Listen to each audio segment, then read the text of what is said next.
Director horticulture Kashmir जहूर अहमद भट्ट ने आज departmental activities का जायजा लेने के लिए ACHD फार्म जैनापुरा का दौरा किया। पिछले कुछ सालों से कहर बरपा रहे लीफ माइनर संक्रमण पर बोलते हुए उन्होंने कहा कि कीड़ों के संक्रमण में बढ़ोतरी का कारण बदलता हुआ क्लाइमेट है। उन्होंने कहा कि अब केवल 3-4% बाघ ही इस कीट से संक्रमित है और अगर लोग हॉर्टिकल्चर डिपार्टमेंट की सलाह का पालन करते हैं तो ये गायब हो जाएगा। बसंत ऋतु में ओलावृष्टि से सेब के बगीचों को हुए नुकसान के संबंध में एक सवाल का जवाब देते हुए उन्होंने कहा कि सरकार ने मुआवजा पॉलिसी बंद कर दी है और अब किसान किसी भी नेचुरल डिजास्टर से हुए नुकसान की भरपाई के लिए क्रॉप इंश्योरेंस का फायदा उठा सकते हैं। कनाल का फार्म हमारा हॉर्टिकल्चर का सबसे बड़ा फार्म और बहुत पुराना फार्म जो महाराज जी के ज़माने से पिछले 60-70 साल से काम कर रहा है हॉर्टिकल्चर के सिलसिले में। तो यहाँ से ही लोगों को प्लांट मटेरियल भी यहीं से जाता है, बार्डवुड भी यहाँ से जाता है, ग्राफ्टवुड भी यहाँ से जाता है और ट्रेनिंग जो चाहे फार्मर्स की या अपने मुलाजिम की होती है वो भी यहाँ से जाती है, खासकर अभी साउथ कश्मीर के लिए। तो इसलिए हमारा जो भी अफसर यहाँ होता है तो वो 1-2 बार 3 बार यहाँ इसको विज़िट करना पड़ता है ताकि यहाँ का जो यहाँ डेवलपमेंट प्रोसेस देखे और यहाँ देखे कि क्या काम चल रहा है। तो पिछले साल इसमें बदकिस्मती से वो हुआ था कि लीफ माइनर यहाँ सारे इलाके में फैला था, इसमें भी फैला था। तो बाद में हमें ये फार्म कुछ टाइम के लिए बंद करना पड़ा। हमने पिछले साल यहाँ से ग्राफ्टवुड या बार्डवुड नहीं दिया, ना प्लांट मटेरियल दिया। तो इस साल अब आप देखोगे कि अभी सारा फार्म ने जो यहाँ स्टाफ है, जो फार्म मैनेजर साहब और उसके साथ जो टीम है, तो उनने काफ़ी मेहनत करके इसको कंट्रोल किया है। अभी आप देखोगे लीफ माइनर इसमें वही 2-3% जो सारे इलाके में यहाँ भी है।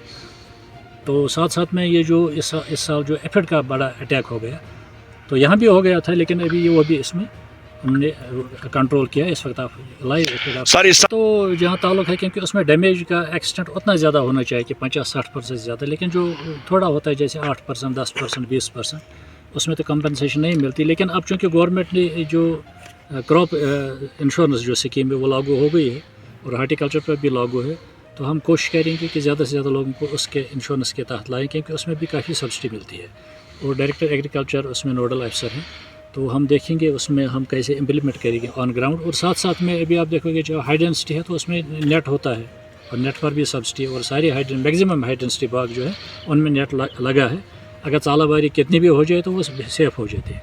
लेकिन जो कन्वेंशनल बाग, उसमें बागों के लिए भी हमारे पास नेट मौजूद है, यानी अगर कोई लेना चाहे तो वो ले सकता है नेट, और वो एक परमानेंट इलाज है नेट। तो लेकिन जो चालाबारी होती है तो वो एक जिसे कहते हैं नेचुरल कैलेमिटी होती है, तो और ये पता नहीं होता किस इलाके में। लेकिन जनरली हमने देखा जो 6000 फुट से अबो यहाँ बाग लगे हैं हायर आल्टीट्यूड पर, वो हेल हिट एरियाज़ है, हेल प्रोन एरियाज़ है, उसमें ज़्यादा होता है। तो अगर हम ये जो क्रॉप इंश्योरेंस स्कीम उनमें लगाने की हम कोशिश करेंगे ताकि अगर नुकसान हो जाए तो उनको वो मुआवजा भी मिले। तो लेकिन असल इलाज इसका ये है कि जो ज़्यादा से ज़्यादा बाग जो हैं वो हाई डेंसिटी में कन्वर्ट होने चाहिए, चाहे मीडियम डेंसिटी वाले का हो या हाई डेंसिटी वाले, दोनों में नेट अवेलेबल है और नेट लगाना इसका असल इसमें नहीं। इसमें एग्रीकल्चर डिपार्टमेंट भी लगा हुआ है और हॉर्टिकल्चर डिपार्टमेंट भी लगा हुआ है। हम बाज़ाब्ता ये सैम्पलिंग करते हैं, सोर्स से भी करते हैं, रास्ते में भी करते हैं, फिर दुकानों से भी, जो सेल्स आउटलेट हैं उनसे भी होता है।